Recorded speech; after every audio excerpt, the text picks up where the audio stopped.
Episode की शुरुआत में हम देखते हैं कि जाहू और श्रिम अपनी कमांडिंग ऑफिसर मिस क्यू को सुजाई की इन्फॉर्मेशन दिखाते हैं और उसे बताते हैं कि इस बार उन्हें एक हीरा हाथ लगा है, जिस पर मिस क्यू कहती है कि उस लड़के में टैलेंट है, लेकिन बिना ट्रेनिंग के उसका कुछ नहीं हो सकता। इसे सुजाई की ट्रेनिंग की जिम्मेदारी वो जाहू की टीम को दे देती है। तभी वहाँ एक अलार्म बजने लगता है। उन्हें पता चलता है कि जियांग सिटी में डीमन सेक्ट के कुछ लोग आ गए हैं और वहाँ के ऑफिसर्स को मार रहे हैं, जिसे देखकर मिस क्यू इसे लेवल एस का खतरा बताती है और स्पेशल टीम को तैयार होने का ऑर्डर्स देती है। साथ ही सुजाई को भी अपने साथ लाने को कहती है। तब शाहू सुजाई को कॉल करके उसके मिशन के बारे में बताता है और उसे जल्दी तैयार होने को कहता है। अब हम देखते हैं कि जब सुजाई के पास ये कॉल आया था तो वो नहाकर निकलता है और उस मिशन के बारे में सुनकर काफी खुश हो जाता है, क्योंकि ये उसका पहला मिशन था। और जब वो इस मिशन के बारे में यूहियान और शेन मेंगजियो को बताता है तो वो उसे संभाल कर रखने के लिए कहती है, जिसके बाद सुजाई तैयार होकर वहाँ से निकल जाता है। इसके बाद हम देखते हैं कि सुजाई एक मिलिट्री व्हीकल में बैठकर जियांग सिटी तक जाता है और बाकी सोल्जर्स के साथ खड़ा हो जाता है। तब शाहू उन्हें मिशन के बारे में ब्रीफ करता है कि उनके जियांग सिटी के गैंगलोंग नामक गांव में जाना है। वहाँ डीमन सेक्ट कुछ तांत्रिक पूजाएं करने वाला है और वहाँ जाकर उन्हें रोकना है, जिसके बाद वो सब लोग व्हीकल्स में बैठकर वहाँ से निकल जाते हैं। वहीं दूसरी तरफ हम देखते हैं कि जैन हैंगशिंग अपने कमरे में बैठकर शराब पी रहा होता है कि तभी उसके पास एक मैसेज आता है और जब वो उस मैसेज को देखता है तो उसे उसमें सुजाई कहीं जाता हुआ दिखाई देता है। तब उस व्हीकल को देखकर सोचता है कि गाड़ियां तो कल्टीवेशन ब्यूरो के लोगों की हैं, तो सुजाई जो कि स्टार स्प्रिंग का मास्टर है वो इन लोगों के साथ क्या कर रहा है। तब वो उस मास्क वाले आदमी को फोन करता है और उसे गाड़ी लाने को कहता है, जिसके बाद वो दोनों वहाँ से सुजाई की तरफ निकल जाते हैं और रास्ते में जैन हैंगशिंग उस मास्क वाले आदमी को बताता है कि सुजाई अब कल्टीवेशन ब्यूरो वालों के साथ है, जिसे सुनकर वो आदमी थोड़ा चिंतित हो जाता है और कहता है कि अगर सुजाई कल्टीवेशन ब्यूरो के साथ है तो उनसे डील करना थोड़ा मुश्किल हो जाएगा। वहीं हम देखते हैं कि सुजाई और उसके साथी भी अब उस गाँव तक पहुँचने वाले होते हैं, लेकिन तभी जाहू कहता है कि अब तक डीमन सेक्ट वालों को हमारे आने का पता चल गया होगा, लेकिन फिर भी वो शांत है और कुछ नहीं कर रहे। जिसे सुनकर श्रिम कहता है कि क्या ये कोई ट्रैप है जिसमें डीमन सेक्ट के लोग उन्हें फंसाना चाहते हो। दूसरी तरफ जैन हैंगशिंग और मास्क मैन भी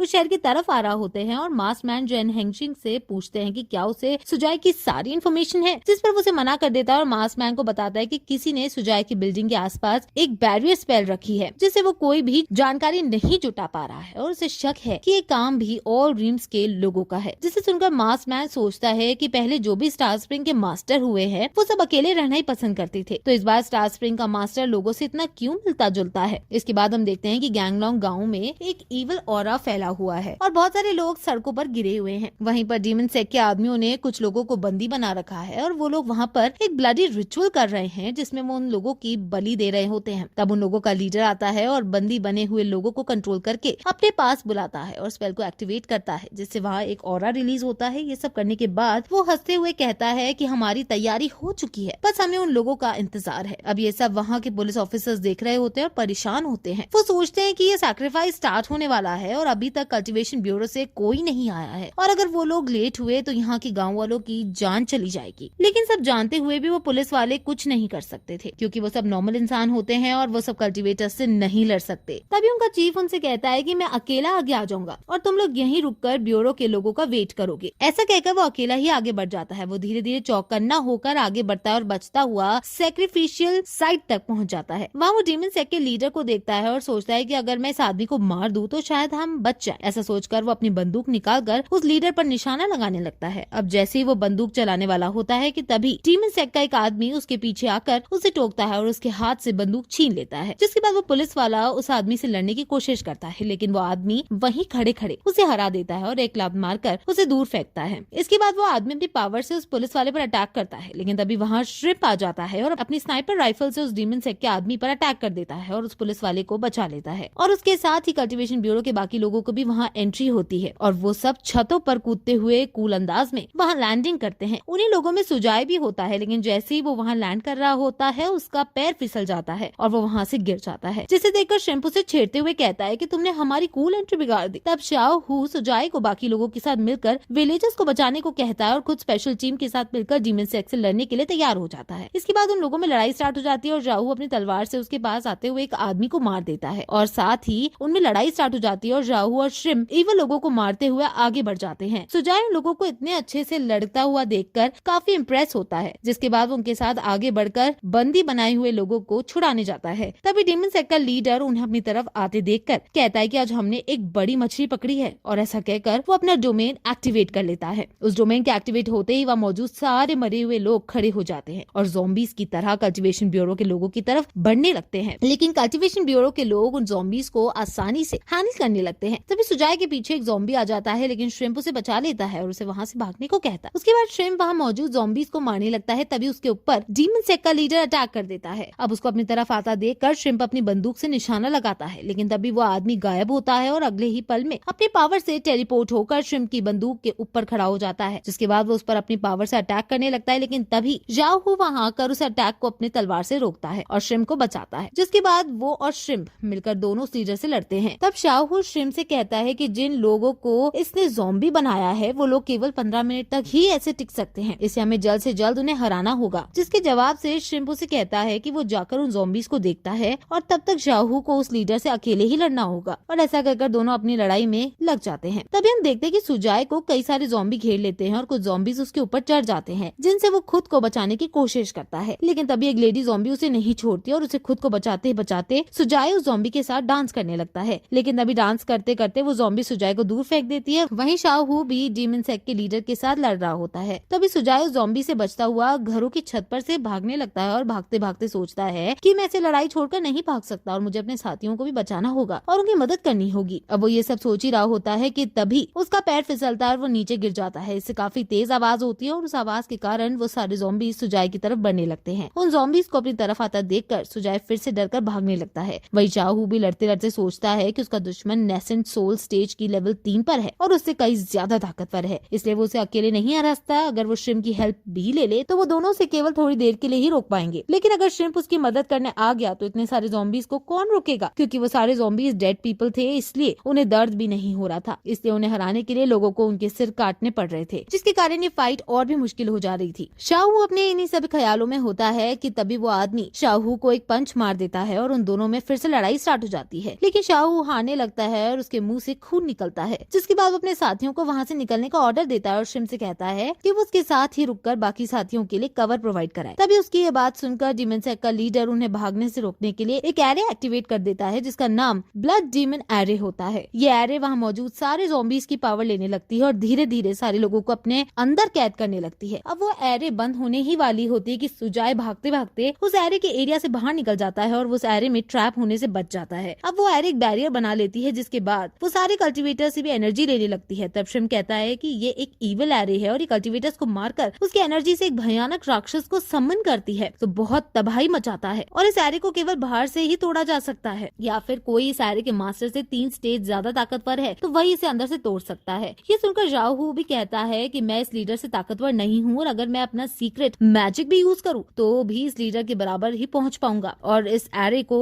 जब भी नहीं तोड़ पाऊंगा। तभी श्रिम्प जाहू को बताता है कि सुजाय इस एरे के अंदर ट्रैप नहीं है और वो बाहर भाग गया है, जिसे सुनकर जाहू खुश होता है और कहता है कि अच्छा हुआ सुजाय यहाँ ट्रैप नहीं हुआ, क्योंकि वो बहुत टैलेंटेड है और अगर वो यहाँ मारा जाता तो उनका बहुत नुकसान हो जाता। तब श्रिम्प चिल्लाकर सुजाय को वहाँ से भागने को कहता है और जाकर मिस क्यू को मदद के लिए बुलाकर लाने को कहता है। अब भागते भागते सुजाय सोचता है कि हाँ मुझे जल्दी से मिस क्यू को बुलाना चाहिए, लेकिन तभी वो सोचता है कि अगर वो भाग कर गया तो इन लोगों का क्या होगा। वही जाहू एरे के अंदर से कहता है कि अब जब मैं यहाँ फंस ही गया हूँ और यहाँ से निकल नहीं सकता तो मैं अपने साथ ज्यादा से ज्यादा ज़ॉम्बीज को मार दूंगा, और ऐसा कहकर वो एक बहुत जोर से अटैक करता है, जिससे वहाँ बहुत बड़ा धमाका होता है। जिसके बाद वो और कल्टीवेशन ब्यूरो के बाकी मेंबर्स भी नारे लगाने लगते हैं और अपनी लाइफ की आखिरी फाइट के लिए तैयार हो जाते हैं। और इसी के साथ ये एपिसोड यहीं